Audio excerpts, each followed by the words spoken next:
Hey, good afternoon, everyone. Is this working? Is it working? Well, I wasn't sure if you heard because I said good afternoon. I didn't hear a response. So good afternoon, everyone. Good afternoon. And it's so nice to be out of the office and frankly, into a space where so many people have come out to join us for this our weekly press conference. So I want to thank everyone for taking the time to be here, and we'll jump right in. So first, we're thrilled to be here at the Kansas African American Museum. So I wanted to thank the Executive Director, Ms. Sherman, for hosting us today, and also would like Ms. Sherman to come up and highlight many of the great things that this museum has to offer and some of the stuff that this museum has going on in the near future. Thank you. Can you hear me okay? Excellent. Welcome to the Kansas African American Museum. We are excited for you to be here with us today. For many of you, this is not your first time, so we welcome you back. And for those who have not been here before, welcome. We hope this is not your last time here.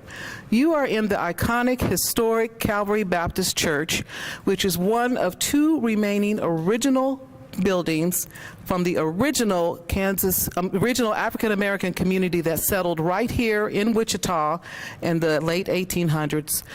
And that is so important because, as you know, this building and the one on the next block, which was the Masonic Lodge. Okay, thank you. Is now part of the county, and we work hard to not only appreciate, but express and share our history and our heritage right here in this spot. We really appreciate the legacy that was left for us in this church, a beacon of hope, that it has served not only as a place of refuge for people when they first came to Kansas and to Wichita, but also in 1970s, it became the first Black Historical Society, a repository for our collections, our archives, and our stories. And then in 1997, it moved into the Kansas African American Museum, where we added art, another form of expression to share our rich history. With that, we are celebrating 25 years this year, and we are excited to let everyone know that we are still moving forward and still telling the stories. Many of you here are part of this story, either yourselves as a trailblazer, some of you have been honored throughout the last 20 years, and then many of you have families that are a part of this church over the last 104 years. So with that, this original structure still stands today with hope and courage, and we hope that you take that away with you. When you get an opportunity, and if you can't stay today, take time to come back and go upstairs and look at some of the history that is here at this museum. Look at our art, and you can see here as our current exhibition, A Portrait of a Man, talks about many African American men in our community who made significant strides and contributions, who helped build our city. And then our Africa Art collection is also an opportunity to let you connect culturally to our heritage, okay? So thank you for coming today, and we really appreciate it. By the way, if you parked in the garage, make sure you get your ticket stamped on the way out so that you don't have to pay, okay? All right, thank you and welcome.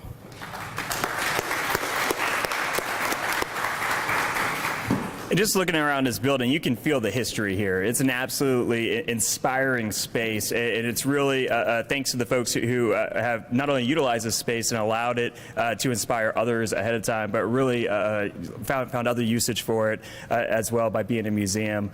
So really just want to thank the staff who works here for all the efforts that they did. And it was real fun excuse me, yesterday to have the governor here in Wichita in this very space to sign a state-level proclamation pronouncing Juneteenth throughout the entire state of Kansas, right here in Wichita, in this African-American museum that is housed by this church that is just really a reflection of the vibrant African-American community that used to be right here.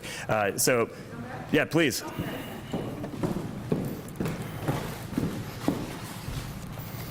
So we're moving into Juneteenth? We are. All right, go ahead. So with that, the city of Wichita last Tuesday was able to have a proclamation for Juneteenth at our meeting. And I would like to officially present that proclamation to you. But with that, I'll read it for you. It's not as fancy as the governor's, but the Proclamation of the City of Wichita, Kansas, founded in 1870. Whereas Juneteenth is the oldest nationally celebrated commemoration of the ending of slavery in the United States. And whereas on June 19, 1865, Union soldiers led by Major General Jordan Granger landed in Galveston, Texas with news that the war had ended and that the enslaved were now free. This was 2.5 years after President Lincoln's Emancipation Proclamation, which had become official on January 1st, 1863. And whereas Wichita thrives on its vibrant cultural heritage and African Americans represent a vital part of our diverse ethnic and social community and acknowledges the roles African Americans from Wichita have played in leading impactful civil rights efforts in Kansas and in this nation. And whereas June 19, 2022 is a day to celebrate the news that African Americans were free from slavery and stand in solidarity with African Americans throughout this country still fighting for equality after all these years. Now, therefore, be it resolved that I, Brandon Whipple, Mayor of the City of Wichita, Kansas, along with the Wichita City Council, do hereby proclaim June 19, 2022 as Juneteenth in the City of Wichita and urge all citizens to wholeheartedly recognize this celebration and learn more about the struggles and triumphs of African Americans in 2022.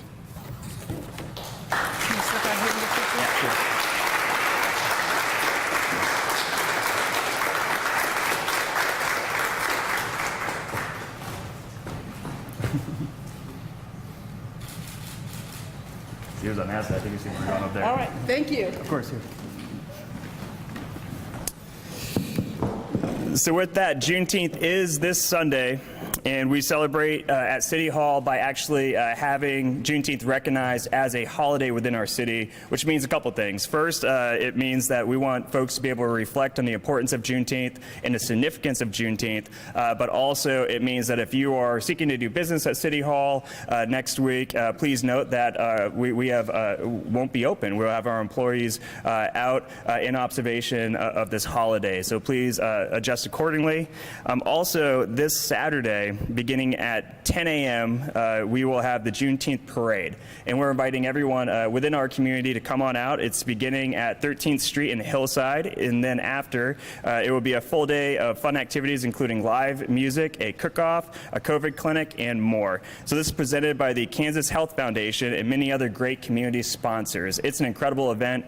We plan on walking in a parade. My kids love walking in a parade, meeting folks. They just like passing out the candy. But it's an incredible showing of the strength of our community, and it usually at the end of the parade there's a just huge festival atmosphere of folks coming together. So even if you're someone who isn't interested in walking in a parade or interested can't get out that early, please stop by at the end. I'm sure that there will be events there for everyone. So with that, I hope to see you guys there.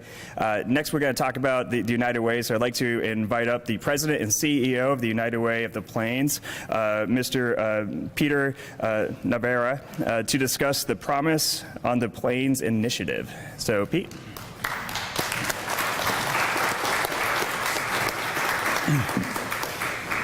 Thank you very much, Mayor. I'm really excited to be here this morning. My thanks to you and your team for hosting us at this briefing this morning. I'm here to announce the funding recipients for a brand new equity initiative by the United Way of the Plains called Promise on the Plains.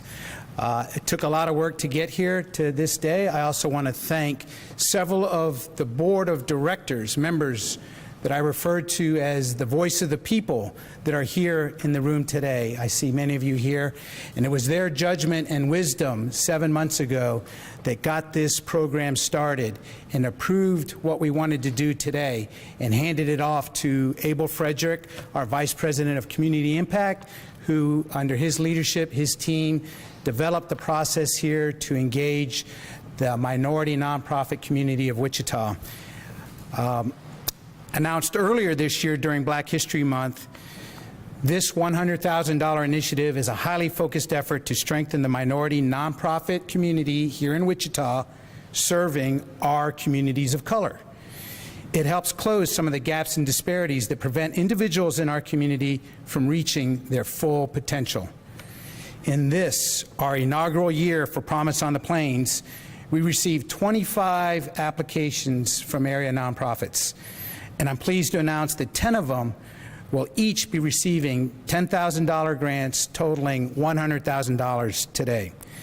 This funding was made possible through the generosity of the Kansas Health Foundation, Intrust Bank, and many of you, all individual donors to the United Way of the Plains. This is what harnessing the caring power of the community looks like so that we can address the needs right here to make our community better and stronger.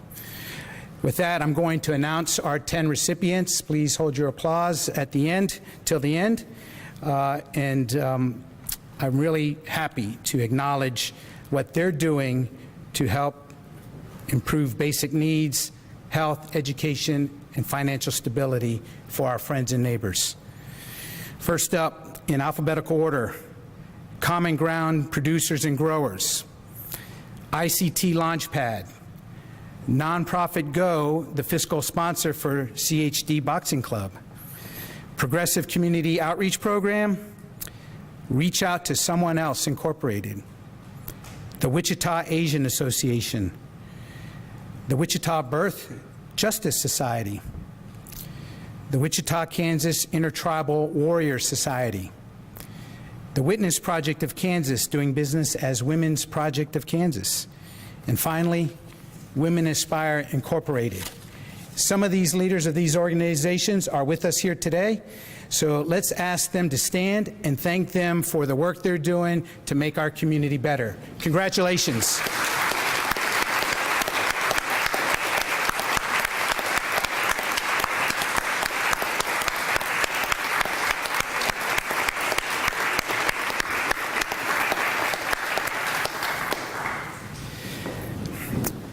As we look forward to our community's Juneteenth celebrations this weekend, we want to thank these difference makers for building a more inclusive Wichita where people of all racial and ethnic backgrounds can succeed. That work is absolutely essential for our overall talent retention, the growth of our community, and the attraction of new talent. I heard the mayor say the other day, we're not just the air capital of the world. We are the opportunity capital of the world. We want to be the innovation capital of the world. And I hope this is one small step to help all of us achieve the potential we believe Wichita has. And here at the United Way, we're proud to partner with all of these 10 nonprofits and appreciate the long-term impact they have on the lives of our friends and neighbors in our communities of color. Thank you very much.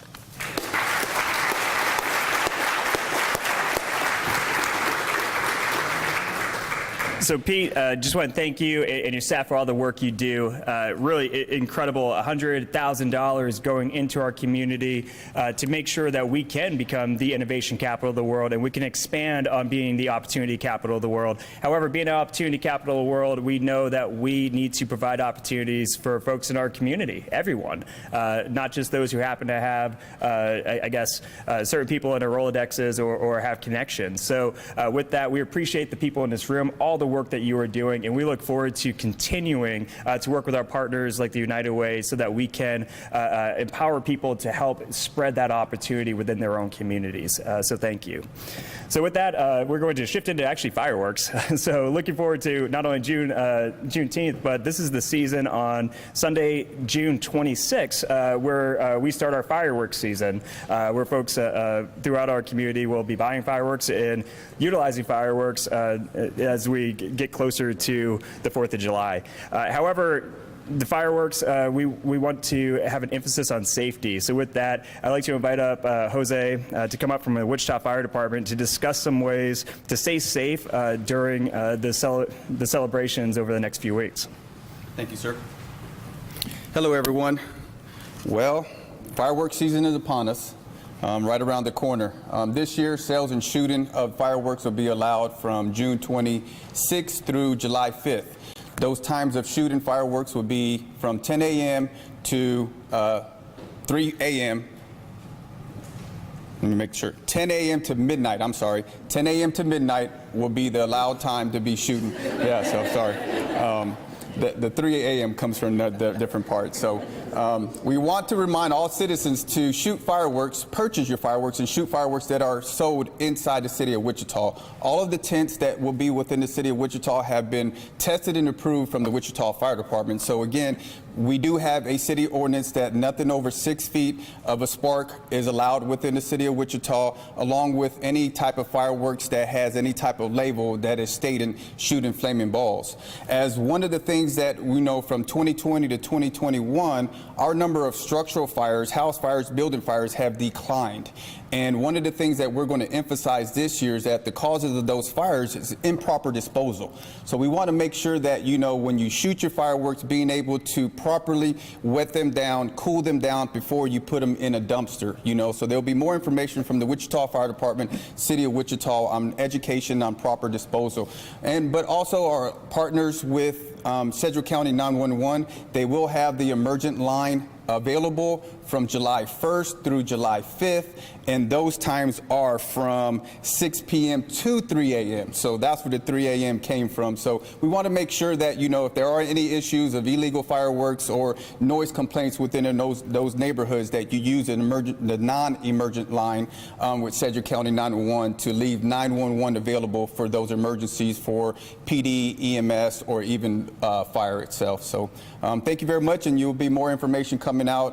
Follow us on our social media sites, City of Wichita social media sites, as we continue to educate and prepare for fireworks season. Thank you.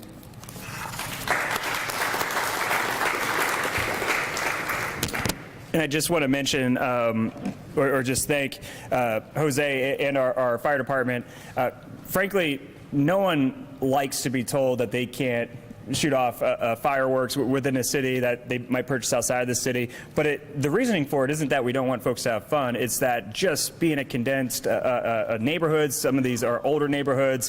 One of these fireworks could land in someone's gutters, land on the roof of someone's house. And the last thing we want is for someone to lose their house, particularly how dry it is.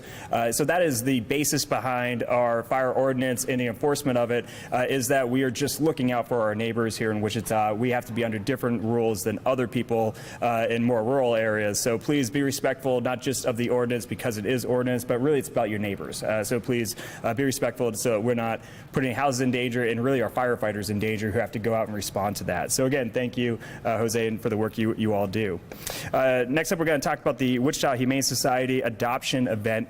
The City of Wichita Animal Service partners with the Kansas Humane Society to help adopt out healthy dogs to new homes. This Saturday, everyone mark this down, this Saturday, June 18th, dog adoptions are going to be only $25, and that includes spay and neuter surgery, microchips, and vaccinations in order to make more room at the Kansas Humane Society to take in more dogs. So here to give us more details is Emily Hurst from the Kansas Humane Society. Emily, did you bring adorable puppies with you? Nobody told me I could. I'm not sure if we blame Casey for that or if we blame, looking at Megan's face, I think she was expecting adorable puppies too. But anyways, go ahead, come on up. Next time. Next time. First round press conference. Oh, it's going to be, she's tweeting now. It's going to be a bad tweet. Okay.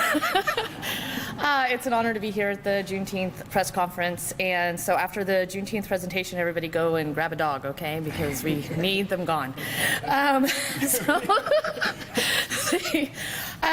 So I'm with the Kansas Humane Society. We're the nonprofit partner to Wichita Animal Services, the City of Wichita's city partner. Unfortunately, in Wichita, we are actually facing a major crisis with animals. So we are at complete max capacity at both shelters, which unfortunately puts a lot of animal lives at risk. The city's shelter, they have to take in stray animals to hold a legal stray hold for any lost or found pets. Well, if their shelter is completely full and they have to take in animals, that doesn't give us a lot of options. So if an animal isn't reclaimed by its owner, then our agency actually takes the animal, gives it to spay-neuter surgery, vaccinations, microchips, and put it up for adoption. Well, we're full and adoptions are slow. They're down record levels, as well as the intake is high at record levels for our city ever recorded. So we need people to adopt or even temporarily foster while we try to find it a home.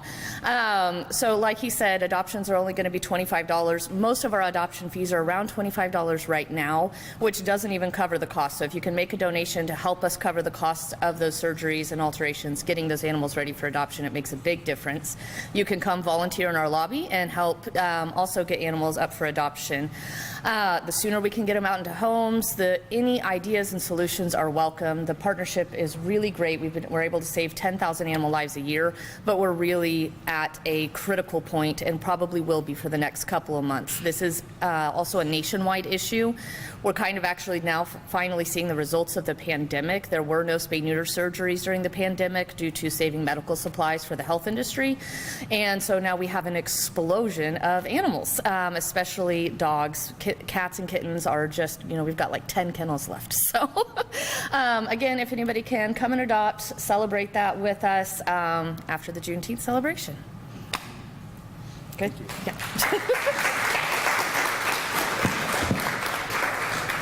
So really well said. Again, we have a non-kill rate at our shelter that's over 90%, and it's because of folks in our community who step up and step out when we are in these situations. Even as to foster, please see Emily about that. Emily, I might have to talk to you afterwards. My wife was telling me this morning about how there was some story they found all these puppies in this house, and she told me basically that I might come home to another puppy. I rather foster a dog than have to have another dog. So we might have to talk afterwards because That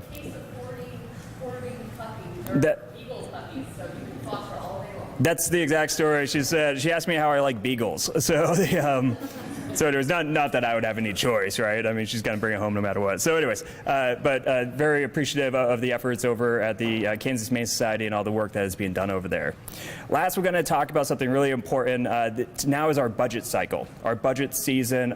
We, as a city, of course, our budget cycle starts in July. We start these conversations. We want the community to give input on what they expect out of the city over the next year. So with that, there are different ways that folks can reach out and be a part of this process. A budget isn't just numbers. It reflects the values of the community, the values of the city. So the only way that we can do this well is when people take the time to go onto one of these sites and give their input, or take the time and join us in one of these more live events that we host. So next Thursday, June 23rd, is our annual social media town hall. And it will be held at 6 p.m.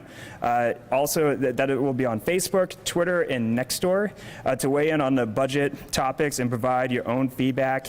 And staff will answer some of the questions in real time. Also, check out Forum, which is one of our online resources. It's called Forum, and our budget simulator to weigh in on how you think we should adjust the annual budget. So our goal is to get out to as many people as possible with these tools, and we'll take that data and we will use that while we make decisions on what to make investments in and what to utilize really your funds over the next year, and also set those long-term goals in the future. So City Manager Robert Layton will present the draft budget to the council on July 19th at our regular meeting at 9 a.m. Then we'll have an evening hearing on the budget at 7 p.m. on August 4th. So for folks who rather talk in person but might not be able to make our meeting at 9 a.m. on a Tuesday, we have a 7 p.m. meeting scheduled for August 4th. Then the budget will be heard 2 more times at the council meetings at 9 a.m. on August 16th and August 23rd. Please don't email me on August 23rd and try to get something changed in the budget. That's one of the things that usually happens, but the reason why we want to start off now to discuss the process is we really want folks to take part of this process before it becomes a final draft on the day in which we have to pass it. So start off early, start thinking about what we want to see out of our city, and communicate with your council members, with myself, and utilize these forums so that we can incorporate those values into our citywide budget. And with that, I will take questions about, frankly, anything. So we'll start with the media. Not even Larry? Yeah, I'll go ahead and open it. Yeah, thanks, Larry. Yeah. So we did a story yesterday on the survey about the police chief. Can you talk a little bit more about that? So, yeah, a little bit. So just so folks know, the way our our system of government works here in Wichita is there's somewhat of a firewall up between the elected officials and then the administrative side. And what that does, it means that I can't come in as mayor and fire all the professional staff and appoint my friends. So it allows professional staff to really run the day-to-day operations of our city. But of course, it's still your city as well. So what we're looking for is not just communicating with the mayor or the electeds, but actually communicating with the staff and over in the city manager's office by bringing together a profile of what folks want out of their next police chief, because the police chief is such an important role in our community. What are people expecting? What are people anticipating, and what are people looking for, and what do they want out of that next police chief?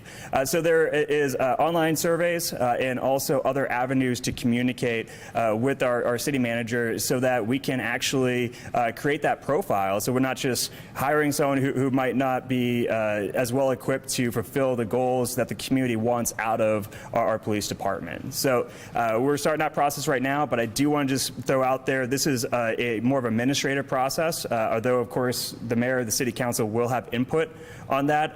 The administrative process is a little different, so please take the extra step to fill out that survey and don't just, I guess, talk to the electeds, because a lot of the times the electeds aren't in a room in those initial application processes. So by filling out the survey, you know that that information is going right to the people who are on the forefront of narrowing down those applications, creating that. We'll create that profile that we're looking for, and then narrow down those applications. The electeds usually get involved towards the end when we sit in on some of those meetings. So really good question, and again, we're looking for that input from the community.